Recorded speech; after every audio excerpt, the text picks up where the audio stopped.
Halo guys, hari ini kita mau ngebahas tentang strategi menarik dari Netflix ke depannya. Nah, strateginya itu adalah crossover anime dengan video games. Netflix ngebuat adaptasi dari franchise video game terkenal itu sebenarnya bukan strategi yang baru ya, yang dimana nanti kita bakal bahas lebih lanjut lagi ya. Tapi kalau kita lihat beberapa trailer upcoming anime untuk Netflix ini, kayaknya sih mereka udah mulai ningkatin investment mereka di area ini. Untuk beberapa contoh upcoming video game anime dari Netflix ini ada Devil May Cry, Tomb Raider, Onimusha, dan juga Captain Laserhawk yang dimana ini adaptasi dari DLC Blood Dragon gamenya Far Cry 3 ya. Di luar itu mereka juga udah lama digosipin kalau lagi ngerjain animated series buat Assassin's Creed sama Splinter Cell. Dan juga masih banyak proyek live action video game juga yang mereka kerjain. Tapi kita kayaknya bakal perlu satu video terpisah ya kalau untuk ngebahas semuanya ini sendiri. Nah, sebelum ada yang komplain, ya kita tahu juga lah kalau semua proyek ini nggak bisa dibilang anime ya, anime dengan tanda kutip. Karena sebagian besar kayak Tomb Raider itu di handle studio di luar Jepang. Tapi karena Netflix promosiin ini semua dalam kategori anime ya kita ikutin aja lah istilahnya mereka. Tapi intinya bisa dilihat kalau Netflix nih sekarang lagi banyak banget ngedorong proyek anime video game di program konten mereka. Nah, apakah ini bakal sukses? Itu mungkin pertanyaan yang perlu kita lebih fokuskan. Jadi kalau lihat sejarahnya Netflix nih aslinya punya rekor yang cukup bagus lah kalau untuk anime video games. Ya walau nggak semuanya sukses, cukup banyak yang populer kalau kita lihat dari apa yang udah mereka keluarin. Di antara yang paling terkenal itu mungkin Arcane, itu adaptasi dari game League of Legends yang mungkin salah satu yang paling populer di kategori ini. Tapi tahun lalu pun ada kayak Cyberpunk Edge Runner yang dimana itu setelah keluar bahkan bisa ngebantu CD Projekt Red yang ngebikin gamenya itu sampai player count di Steam itu langsung naik nggak lama abis animenya keluar. Ya, ini sih mungkin kenapa sekarang proyek seperti ini makin banyak. Karena developer tuh ngelihat sekarang kayak dari Ubisoft sama Capcom bahwa Netflix nih ada suatu track record ya bisa dilihat yang dimana mereka bisa bikin sukses, dan kalau IP-IP mereka ini dipinjemin dan nanti cukup sukses, itu juga solusi yang win-win dari sisi Netflix. Mereka dapat konten yang tambahan yang bisa masuk ke programnya, dan dari sisi developer itu bisa naikin IP dari game-game mereka. Ya, sekarang ini juga lagi ngetren nih kalau lu lihat di developer game tuh lagi suka apa yang namanya transmedia storytelling gitu ya, yang dimana tuh mereka suka banget itu ngasih cerita tuh nggak cuma dari dalam gamenya aja, tapi lu juga dikasih kayak ada novel yang tie-in atau ada film atau materi-materi di luar lain gamenya yang supaya kesannya franchise itu jadi lebih luas gitu, nggak cuma dari video gamenya aja. Ya, dan ini lo bisa lihat bahkan di luar Netflix pun tuh sekarang makin banyak adaptasi video game dari kayak Uncharted sama Super Mario Bros yang baru-baru ini keluar. Satu yang aneh tapi buat gue sih di proyek yang udah di-announce itu jenis IP yang diluncurin gitu ya. Karena ya walaupun ada beberapa itu IP yang relatif baru kayak Cyberpunk ini yang kita omong, tapi ada beberapa juga franchise yang agak tua dan bahkan yang udah lama nggak aktif gitu ya. Kayak Devil May Cry sama Tomb Raider ini sih masih franchise yang aktif ya, tapi bisa gue bilang ini franchise yang popularitasnya tuh lebih melonjak tuh kayak sekitar 5-10 tahun yang lalu ya dibandingin sekarang. Ya, yang lebih aneh tuh kayak contohnya sih kayak Onimusha yang diumumin, karena ini nyampe gua cek itu game terakhir Onimusha yang dirilis itu di tahun 2006. Ya, di luar itu cuma ada kayak game browser atau game mobile lain, tapi game utamanya tuh udah hampir mati lebih dari 1 dekade gitu loh, nggak ada IP yang baru. Tapi ini pun sih bukan sesuatu yang total aneh, karena sebelumnya Netflix juga udah ada pengalaman dengan seri Castlevania, di mana Castlevania itu game yang juga udah lama franchise-nya, karena Konami sudah lama dia nggak lagi masuk di game, tapi begitu bisa dari Netflix berhasil dia ambil IP lama ini terus hidupin lagi ya, jadi kayak itu bisa berjalan ya. Nah, ini mungkin sih salah satu alasannya juga bisa ada beberapa developer yang mau pakai kesempatan ini untuk reboot franchise lama ya. Jadi salah satunya mungkin Splinter Cell tadi yang diumumin. sekarang nih katanya Ubisoft udah ada gosip nih lagi mau bikin game reboot atau remake untuk Splinter Cell yang lama. Jadi ada seri anime ini mungkin bisa ngebantu nanti di marketingnya juga ya. Tapi mungkin untuk yang lain juga bisa juga sih kalau lu skeptis bilang ya, mungkin ini cuma ada IP lama yang mereka nggak pakai, ya udah kasihin aja ke Netflix. Untung-untung ya bisa dapat ekstra cash lah dari sampingan dari sini. Tapi sih kuncinya kalau gue lihat dari Netflix ini seri itu pada bisa berhasil atau enggak sih dari studio yang mereka pilih gitu ya. Dimana kalau dilihat ini Netflix untuk anime ini nggak semuanya mereka handle in-house. Kalau dilihat kayak contohnya Cyberpunk Edge Runner yang mungkin popularitasnya yang nge-booming banget ya tahun lalu. Jadi nggak cuma ngebantu gamenya tapi bahkan menang Anime of the Year di Crunchyroll Anime Award gitu. Nah ini mereka bisa bikin bagus ini karena kerjasama dengan Studio Trigger ya. Studio Trigger kalau tahu itu studio di balik kayak Gurren Lagann, Kill la Kill. Jadi mereka ambil memang yang sudah veteran di industri, kemudian kasihin nih IP yang bernama, bikin deh jadi anime yang bagus. Jadi nggak cuma di dalam in-house Netflix saja. Dan ini yang gue lihat mungkin sih bisa jadi kunci suksesnya ke depan juga. Karena kalau gue lihat cukup macem-macem studio yang dipilih. Kayak misalnya untuk kayak proyek Onimusha, mereka tuh banyak ngambil veterannya dari yang Jepang. Bahkan dia ada ngambil produser yang veteran untuk kayak di film-film samurai sama film-film slasher di Jepang. Ya, tapi ada yang lain mereka juga pakai studio barat yang tadi kayak gue bilang gitu, kayak Tomb Raider sama yang lain yang mungkin sih khawatir, tapi kalau dilihat sebagai contoh kayak Castlevania dibikin studio Powerhouse itu di Kanada apa di Amerika gue lupa, hasilnya cukup populer juga. Sama dengan kayak Arkane itu gue lupa, bukan lupa sih tapi nyebut namanya susah, jadi mungkin nanti gue tulis di ini tapi gue nggak bisa nyebutin ya.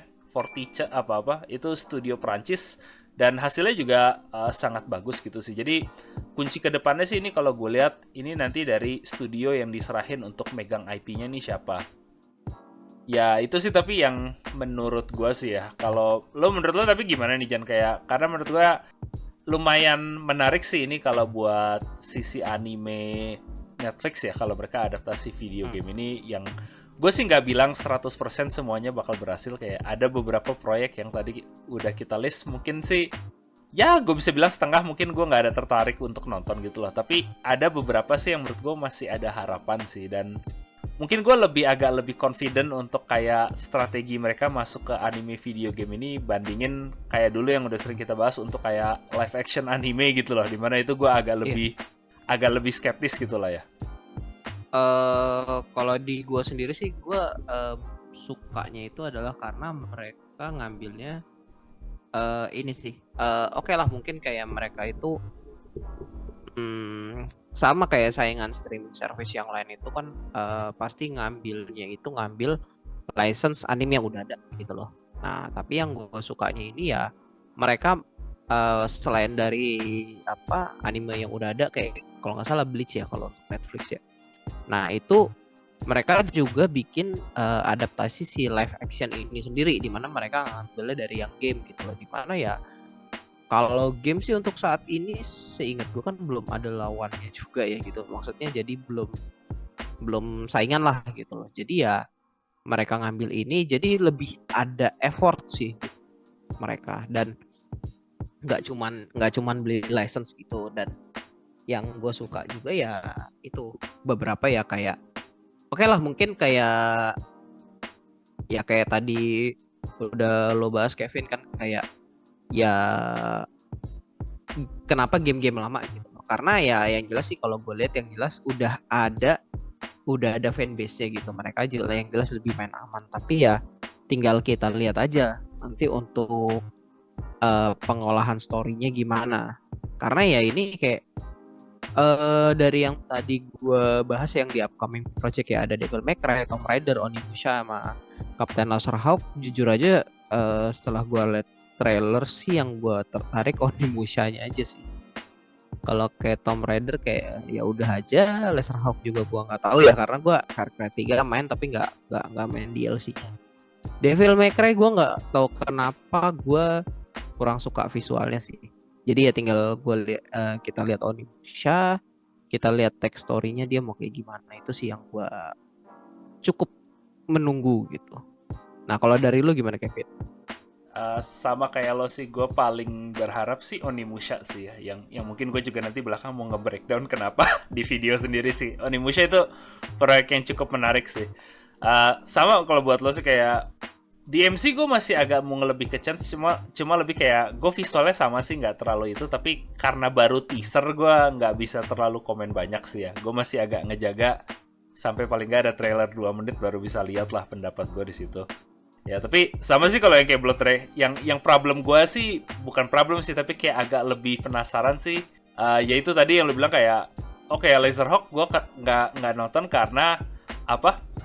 Ya gue dulu nggak main Far Cry atau gue nggak tahu ini DLC-nya, dan gue sama di camp lo kayak apa? Gue bahkan nggak tahu ini adaptasi video game sampai gue kayak nge-search buat apa? Riset buat kayak video ini loh, kayak oh iya, Far Cry ada DLC ini yang udah hampir kayak 10 tahun lalu keluar. Sekarang mereka bikin anime, dan kayak di satu sisi mungkin bener sih mereka tarik fanbase lama, tapi di sisi lain malah gue lihat mungkin mereka berani ambil resiko karena ini kan kayak apa? Ya berapa banyak sih fans dari apa DLC Blood Dragon ini yang masih tersisa, dan itu mungkin gue bilang oh mungkin Netflix berarti masih pengembangan ceritanya masih niat, daripada mereka katakan kalau gue bener-bener apa ya skeptis gitu, katakan ya udah gue adaptasi sekarang kayak Fortnite, gue bikin Fortnite apa gue bikin Fortnite anime ceritanya sembarangan gitu ya, yang secara teknis dia udah ada kayak Dragon Ball segala macam di Fortnite juga sih, jadi lo baliknya ke DBZ atau Naruto, tapi kayak apa gue lihat oh paling nggak mereka masih mau ambil kesempatan lah kayak IP tua ini, karena salah satu yang masih gue agak impress sih kayak Castlevania gitu lah ya, karena Castlevania tuh kayak gue bukan fans Castlevania yang terlalu besar ya, kayak apa gamenya kan lumayan jadul juga ya, tapi paling nggak ceritanya tuh walaupun di awal menurut gue sih kayak oh ya oke aja tapi nggak terlalu itu, tapi mereka tuh kayak kembangin terus loh, kayak nggak give up dan masih coba cari direction sendiri, dan bahkan gue pun yang sekarang bukan terlalu fans sama seri Castlevania, kadang-kadang gue masih nonton itu loh, kayak ya karena seasonnya pendek, rata-rata kayak 10 season. Kadang kalau gue ada waktu kayak oh gue lagi pergi keluar kota kemana ya, gue download aja satu season buat nonton di pesawat atau apa, dan lumayan bagus gitu loh apa Castlevania ini. Jadi gue masih agak berharapnya sih mungkin mereka nggak ambil IP super populer itu, masih mau niat gitu loh buat ngembangin ceritanya, dan apa mereka juga walaupun ini ada beberapa studio barat gitu ya, yang gue sih nggak ada masalah sih, kasih kesempatan aja studio barat itu, beberapa kan juga ternyata kalau dikasih proyek garapnya bisa bagus juga kayak Arkane, tapi mereka tuh juga nggak apa nggak ngelepasin dari industri anime di Jepang loh, dan ada yang malah kayak kalau dilihat dulu Cyberpunk, mereka malah apa ngebantu gitu loh, ada proyek Cyberpunk nih kita bantu ngefunding, ngebantu ngeduit, tapi gue serahin nih kreatifnya ke Trigger. Dan sama kalau gue lihat yang kayak kenapa Onimusha tertarik gitu, kayak karena dia ngambil veteran-veteran dari industri, coba deh lo kembangin cerita, gue funding buat, tapi fundingnya tuh dari Netflix gitu loh, dan sama biaya lisensi dan yang lain-lain. Karena ini menurut gue yang agak susah kalau industri anime sendiri, karena contohnya kalau misalnya Cyberpunk gitu ya, kalau nggak ada Netflix, gue nggak yakin Trigger tuh bisa dapet hak IP-nya, karena itu pasti licensing IP-nya tuh mahal banget loh buat kayak gitu loh. Yang ya Trigger bukan studio kecil, tapi duitnya itu nggak sedalam dompetnya Netflix gitu lah ya. Jadi dia ngebantu proyek-proyek ini masuk ke tangan-tangan industri yang apa kalau yang studio yang kalau ngambil resikonya sendiri mungkin mereka nggak mau ngambil buat ngurusin licensing fee yang sebesar itu. Dan ini ya moga-moga sih gue masih agak berharapnya di situ, walaupun tadi sama lo sih mungkin nggak semua proyeknya nggak buat gue, tapi ya asal masih ada fansnya mungkin dia bisa lanjut aja, karena sebagai contoh ada yang kayak anime Dota ya, gue sih nggak terlalu ngebahas karena ya satu gue nggak main Dota dan gue nggak nonton tuh animenya. Tadinya gue pikir tuh kayak ini buat siapa sih fansnya, tapi ternyata ini lanjut kayak mereka udah bikin satu season, sekarang season kedua, karena ternyata cukup populer, jadi mereka kelihatannya emang bener ngembanginnya ya udahlah gue nggak perlu audiens yang super masif, tapi asal ada core fanbase-nya gue masih mau lanjutin nih proyek. Ya itu sih, tapi ya pendapat gue aja sih kalau buat ini. Mungkin kalau buat kalian gimana nih pendapat lo tentang Netflix masuk ke anime video game ini? Apakah positif, negatif? Ada nggak dari proyek yang tadi kita lihat yang mungkin kedepannya lo coba nonton itu Ya, mungkin bisa share sendiri kalau lu ada pendapat itu di bagian komen. Ya, tapi thank you banget yang pada udah ngedengerin, dan kalau lu suka sama video ini mungkin bisa kasih kita like atau subscribe ke channelnya ya. Dan thank you for listening, dan sampai ketemu lagi next time. Bye bye.